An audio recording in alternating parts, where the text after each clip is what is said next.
Hello, you're watching Access. My name's Dave, and I'm joined today by Nath. Hello. And Nath, I've been playing Bloodborne. I know you have. I love Bloodborne. I love Bloodborne. Yeah, I know you. Well, this is a conversation we've had a few times now. Yeah. I say conversation. This is something you've said simply out loud.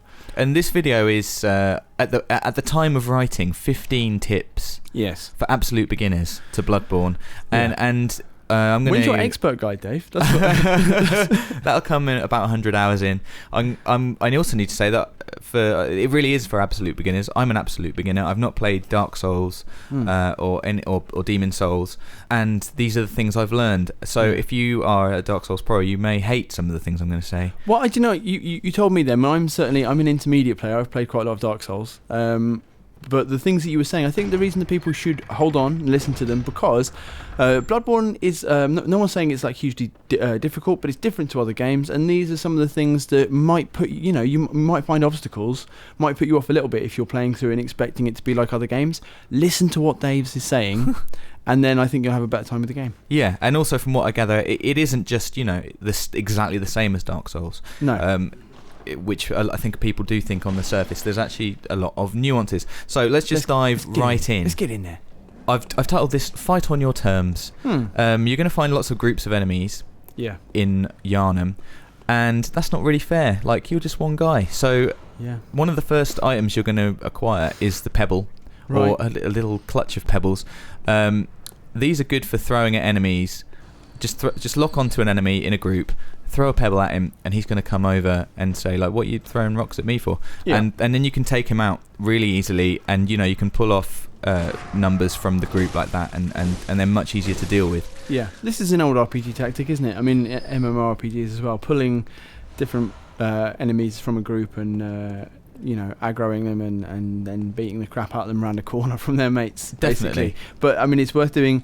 It's funny how the difficulty scales in a game. Basically, any one-on-one encounter with like a low-level character, you'd be like, this is going to be fine. Yeah. But suddenly, there's 2, you're like, there's a bit of strategy involved. Yeah. 3, you're like, just like, guys, one at a time, please. Exactly. So this is a very important tip. The other reason to pull enemies is not necessarily away from a group, but just into an area where you want to fight them. Yeah.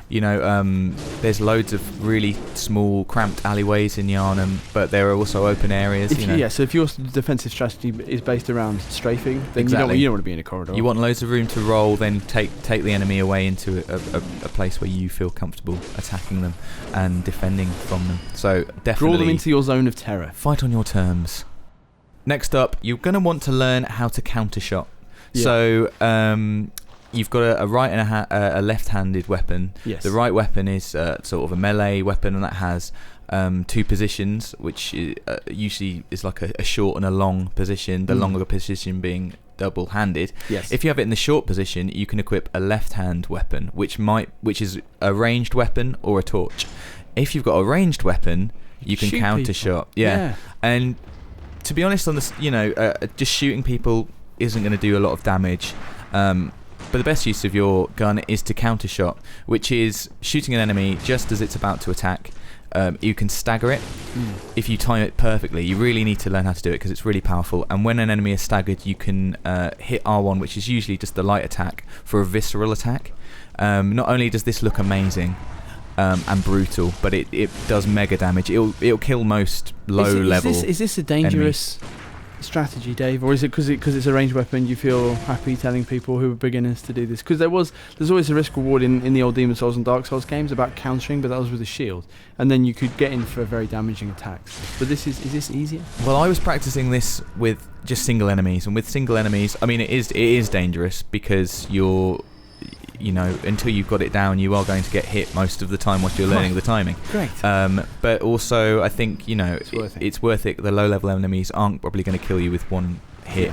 But in a group of enemies, I'm not sure that it's going to be too smart because a staggered enemy is still going to be surrounded by lots of pals who are going to not care that you're trying to do a visceral attack on their friend, and they're going to hit you a lot. But that is a really good attacking technique that you're going to want to learn, using your ranged weapon to stagger enemies so you can visceral attack them hard. Okay, so I mentioned a minute ago that your primary weapon, your melee weapon, usually has a first and a second position, which is like a single-handed and double-handed. Yes. Do you just want to... I mean, it's really obvious on screen, like your character is clearly holding with one hand or two hands, but just always it affects your moveset. That's just the important make sure thing, you know, yeah. because I tried to counter shot a few times Right. whilst I was playing, whilst I had my melee weapon in two hands, and you just do a big sweeping move, which leave you mega vulnerable, which is not quick, and it's just going to get you in all kinds of hot water, and then you feel like an idiot. One more combat tip then. If you take damage, it's probably going to happen. There's a short window of time that you can see indicated in the health bar where you can regain at least some of that health by inflicting damage on enemies. I like this. It's really, really good. You can get a surprising amount back. I like that it makes the game more offensive, but I also like that when we were at Gamescom last year and we were talking to the guys from Software, they said Miyazaki's whole, he's the developer, the director of the game, and his whole kind of idea about, said it's not really a health bar, it's a will bar, and it's like your will to continue. And that makes, and I was like, because logically, hitting someone else doesn't get, unless you're, vampiric, and you have vampiric runes in a different game, it shouldn't give you a health back. But the idea that once you strike back, you just have more will to continue. Yeah. That makes sense. So I like that. That is really cool. Yeah, I really like that. So blood echoes are the currency in the game. One of the first things I think you should spend them on, just as an aside, a quick tip is in Hunter's Dream there's a merchant who's selling new attire. He'll sell you a whole new set of attire. Get yourself some new threads. Only costs a couple of thousand echoes. Chuck down a couple of grand on that. Couple of grand on that. But seriously, it's gonna up your defense in a big way, and just make getting about in Yharnam to start with quite a lot easier. So this leads on to a slightly more intermediate point that I would make, and that's the first time you look at the statistics and inventory page and the equipment page, you might go which is the normal noise that people make. Yeah. And it can be quite hard to I think that trying out new equipment and kind of knowing whether it's actually better for you or not can be tricky because of that, but just stick with it, try different things out, and then just see how your key because you're only really going to be attached to a few stats that you really like strength, health, and that kind of thing. So get to know what those key stats are, and then see how the equipment, and don't, because getting stuck with old gear is the best way to not enjoy this game. Yeah, and don't be afraid to spend your blood echoes as well on like repairing weapons, upgrading them, and that money's yours. Exactly. Spend it. I'm one of those people who likes to save, and I don't know what I'm saving for, and I end up never spending, and that's probably not the right attitude. But also, try not to spend money on things like blood vials. They seem to be quite prevalent within the game. Like from merchants, there's really no point in buying them that I can see, unless you're about to go into a battle and there is literally no other way of getting any. And also, the quicksilver bullets. This is an extra tip, that if you're short of ammo, you can press up on the D-pad and you can swap a little bit of health for 5 bullets. Nice. Next up is arrange your inventory for the win. Ooh, that sounds exciting. Yeah, so there's quite a detailed inventory in Bloodborne. Yeah. But there's also like a quick item menu, and you just cycle. All you can do is cycle. It's not like it's not like a weapon wheel or like an item wheel. No. You just cycle through your inventory. This is going to be familiar for Dark Souls players who've ever accidentally used enormously valuable items. Yes. Just because they've just got, I just need it because I've used all of my great stuff. Exactly. And you cycle with down on the D-pad, and I just suggest you put similar types of items in the same slots every time, so you know that when you've got the Molotov selected, if you press down, that's going to give you a pebble. If you press down, that's going to give you like a special blood vial, which is health in Bloodborne. I always put them in the same slot so you know what's next in line, because you're not going to have time to fiddle about. In fact, this is a link to a second little extra tip that I learnt yesterday at great cost, which is there is no pause in the game.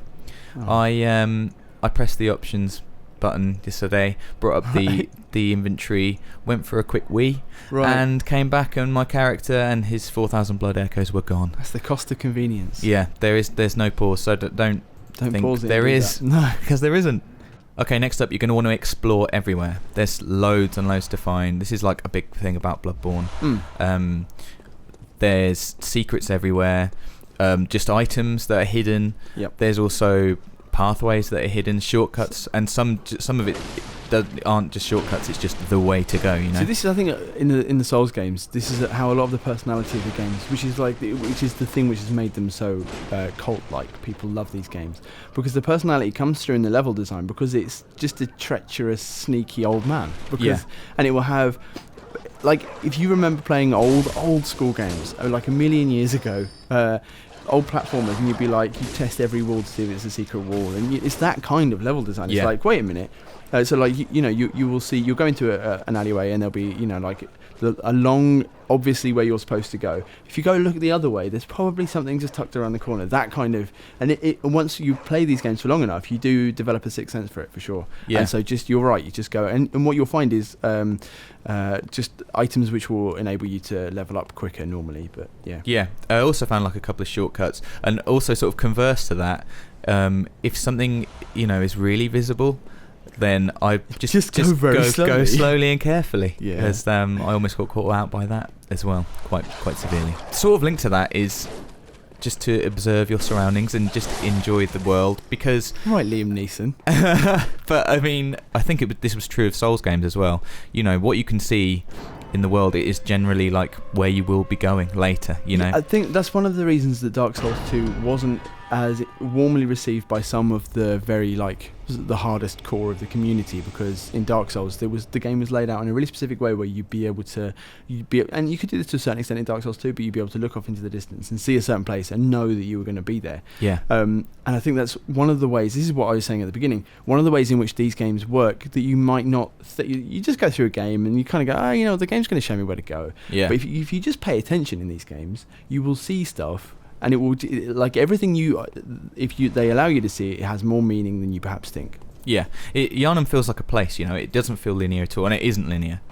There are gates that are closed to you that you will go around and you will open and to create little shortcuts for yourself. But I mean, in that way, you have to do some things in a certain order. But it feels like a place. Like I just said, you can see this bridge. I'm going to go on that bridge later. From that bridge, I can see where I was.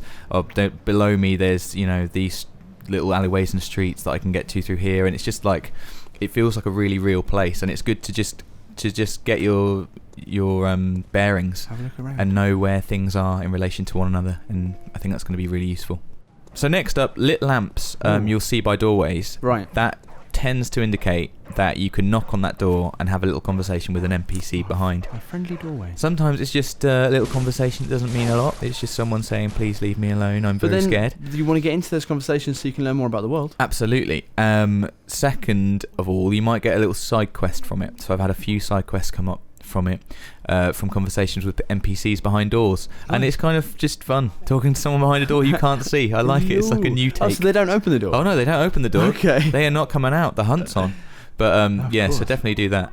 And actually related to that, don't think that once someone's finished speaking to you, that's the end of the conversation, or all they have to tell you. Cycle through at least a couple of times. Keep talking to that person, see if they've got more to say, and occasionally they might. Well, sometimes they change their attitude to you, don't they? And then that unlocks further things that you can do in the game. That is also true. Be persistent in your conversation. Speak to as many NPCs as you can. Be aware that they're usually behind locked doors, which are indicated by little lamps. Okay, next up I've written read everything. I don't think there's any shame in this. There are loads of little tips at the start delivered by the little messengers who bubble out of the ground. They're kind of easy to miss, so keep an eye out for them. And obviously these have been put in by the developers, but a big part of the game, which I haven't experienced yet because I've been playing offline, is notes left by other people. And what was that like in Souls, Nath? It's funny, there's a real, again, the personality of the game is kind of delivered through the community, because loads of them will be, loads of them are just nice. So loads of them will be after bosses. People will just be saying, I did it. And there's like a voting system where people up or downvote these comments, like Reddit, or Dig if you're from the 1970s. And if your comment gets over a certain number of likes, then you're rewarded in game with an item. So there is a reason to give people good advice, because then people feel good about you and take the time to. Or sometimes if it's just a good boss at battle and someone just sort of agrees with you, it's like, yeah, we did it, man. Then people upvote them too. And then sometimes people do trick you, and they will be like, great item ahead, or stuff like that. And then sometimes people upvote them too, because you have the community of players and they like to laugh at the idea that novices will come through. And that this upvoted, it's like, so you kind of look at comments, see if it's like got a good reputation, and then kind of judge. Normally they're good, but it's like the world itself. You just have to be a bit careful. But there's something, it's like you're reacting to a real community, and there's a real thing going on there. It's amazing. And aside from just messages left by the players and by the developers, there's also just like little things to read, little bits of paper. And this goes back to what I was saying though about this being different to other games. And there's when I finished Dark Souls and I was playing it, reading bits about it as well. And I got to the end and I looked up what the plot was, on the internet. And I was like, what? Was this in the game? Yeah. And then you have to play it again. And then you realise, it is. It's just, but some of it, a story will be told, you meet a character and there'll be a statue with the same clothes as him or the same sword. And that will tell you who he is if you really, that kind of stuff. So just read, do not be, I jumped into Dark Souls and I just skipped all the NPC stuff at the beginin. That was a bad idea. Just listen to and read everything. Well, that is also related to my next tip, which is to use the internet loads. There is no shame in looking for hints and tips, but also just immerse yourself in the world because you get so much more out of it. Yeah, I would say, because this is a beginner's guide, right? So I think, people going Souls veterans who are like, this is my next challenge, they might want to go in cold, and that's fine. And that's how I played Demon Souls because I went backwards to that. But don't think this game's insane. I can't even get anywhere. And what am I going to do? Look it up on the internet? Yeah. Just look it up and a lot of people play Dark Souls with a guide. There's tons of great guides on the internet, and I'm sure if you wait not even very long, probably now, there are really good guides for Bloodborne on the internet too. Certainly for the early areas. Embrace that because even if you know what's coming, this game is going to challenge you in a pretty massive way. Next up, I feel kind of stupid saying this one, especially as a novice to the series. You'd be prepared to die a lot. Yeah. You really have to have the attitude of, I'm going to die a lot. Yeah. And that's just part of it, and that's fine. You were saying this time that there's not the punishments before where your state would change, so you're undead anyway, but you'd go hollow, so you had less life, and certain the state of the world would be different for you. People will react differently to you, but that's not the case in Bloodborne. As far as I can tell, you don't become hollow or anything like that. You lose your blood echoes, but you can go and retrieve them. Blood echoes are basically your currency. That's right. It's the only currency in the game. Of stuff. Your bag of stuff, so you drop that into a little pool of blood, which you can go and retrieve. So just chill out. Don't worry about it. Exactly. Don't worry about it. And you get to fight all the enemies again, and it's fun. And I have to admit, I had that sort of realization of dying a lot when I was playing, but really knowing inside that I died because it was my fault. And that's the best way to die in a game. Yeah. It's I didn't feel cheated. I knew really that it was me. I'm going to do that better. Exactly, and the opportunity to do it better is kind of exciting.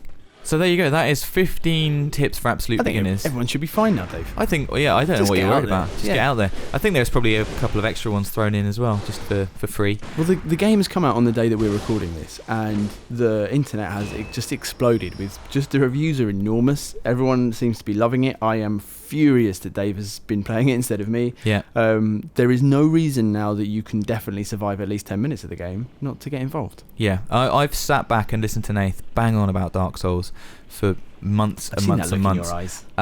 I've resisted playing for whatever reason. I've played Bloodborne for a couple of hours and I'm absolutely hooked. I cannot tell you how much. I just want to stop making this video right now and go and play. Let me go and play. All right then, let's do it. Well, like the video if you'd like Dave to go and play more Bloodborne. Subscribe to PlayStation Access because we're really nice and we make loads of videos about PlayStation 4, PlayStation 3 and PlayStation Vita. Look out for Rob's Friday feature coming every Friday. And comment to let me know how wrong I've got all of these tips. They'll be doing that anyway. Yeah.